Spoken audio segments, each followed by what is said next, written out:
questions. What is the chemical makeup of water? A. C12H6O2. B. CO2. C. H2OD. H. Do you know the answer? That's right. The answer is C. H2O.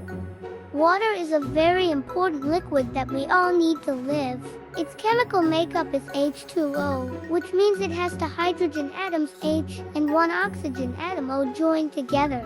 This special combination makes water. Water is amazing because it can be in different forms, liquid like in a glass, solid like ice, or gas like steam.